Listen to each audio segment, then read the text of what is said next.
Principal, Professor Dr. Rama Ma'am, we eagerly await the wisdom you will share with us today. I hereby invite you to grace us with your presence and to shed light on the importance of today's event. Your blessings would embrace this event with positivity and goodness. आप सभी को नमस्ते।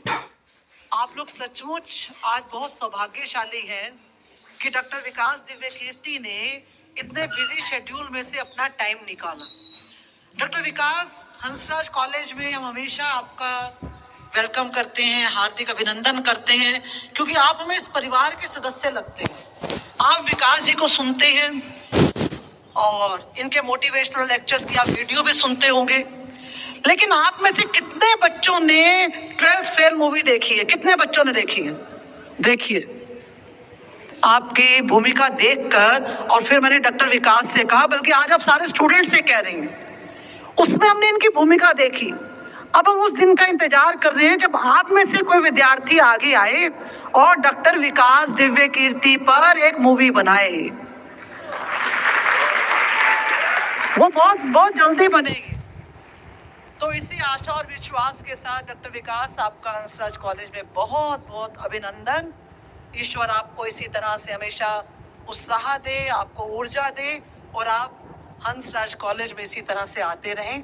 बहुत बहुत धन्यवाद। नमस्ते। आपने विकास sir को कई बार यूपीएससी पे चर्चा करते देखा होगा, सुना होगा, किंतु आज का विषय थोड़ा अलग है। हमें अपने पिछले कल को भूलकर एक बेहतर भविष्य की ओर आगे बढ़ना चाहिए। मैं विकास सर को इस मंच पर आमंत्रित करना चाहूँगी कि वो इस कथित विषय पर अपने विचार प्रदर्शित करें और हमारा मार्गदर्शन करें।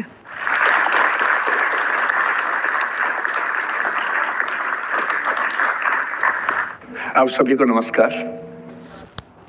सबसे पहले मैं अपनी वरिष्ठ साथी रमा जी को धन्यवाद करूंगा। जब मैं विद्यार्थी था तो इस कॉलेज में अक्सर आता था, तब वो यहाँ नई नई प्राध्यापिका बनी थी। मैं डिबेटिंग कंपटीशन के लिए आता था, वो जज होती थी। इनसे प्राइज देना बहुत मुश्किल था, लेकिन हमने हार मानी नहीं और एक आध बार प्राइज जीत भी लिया उनके हाथों से। अब वो हमारी वरिष्ठ साथी हैं। करीब 30 साल से हम लोग परिचित हैं। मतलब मैं तो परिचित हूँ, वो तो ध्यान नहीं रखती होंगी, लेकिन मैं तो शुरू से ध्यान रखता हूँ। दूसरा शुक्रिया इस उड़ान सोसाइटी का। मैं जब पिछली बार आया था, समय की थोड़ी सी कमी रहती है, तो जब मुझे पता लगा कि हंसराज कॉलेज से 2 सोसाइटीज एक साथ अप्रोच कर रही है, तो मैंने दोनों बच्चों को एक साथ बुलाया एक बार अपने पास। अलग भी थी उसमें, और मैंने दोनों से निवेदन किया कि भाई एक ही बार कर लो, एक ही प्रोग्राम के पीछे दोनों बैनर लगा देना, मैं एक बार आके दोनों काम कर लूंगा।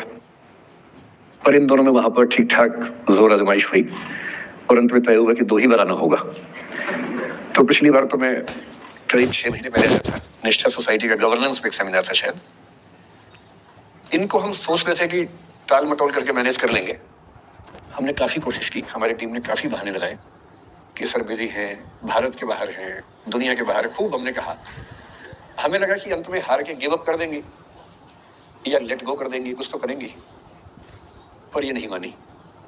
इन्होंने मुझे मैसेज किए, कभी कभी लगभग हर्ष होती हुई लैंग्वेज में मैसेज किया कि सर आपने वायदा किया था, कैसे पीछे हट सकते हैं। तो फिर ये हुआ कि ठीक है, आना तो है ही। अंततः आज का दिन तय हुआ। फिर टॉपिक्स की बात हुई तो इनका निवेदन था कि बस मोटिवेशन पे कुछ भी बोल दीजिए आप। तो मैंने कहा भाई मैं मोटिवेशनल स्पीकर नहीं हूँ, मुझे वो सब नहीं आता है। आप मुझे टॉपिक देंगे तो शायद मैं बात कर पाऊंगा।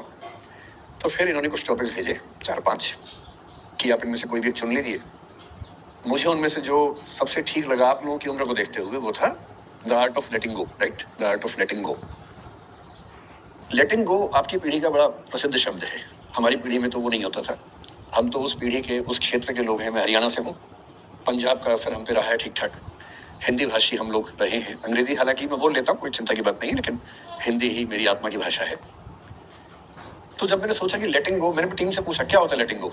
तो हमारी टीम में कुछ यंग लोग हैं, उन्होंने बताया कि सर ये बहुत महत्वपूर्ण चीज़ है, आप लोग नहीं समझेंगे, हमारी पीढ़ी के लोग समझते हैं इस चीज़ को। लेट गो का मतलब होता है कि छोड़ो, जाने दो।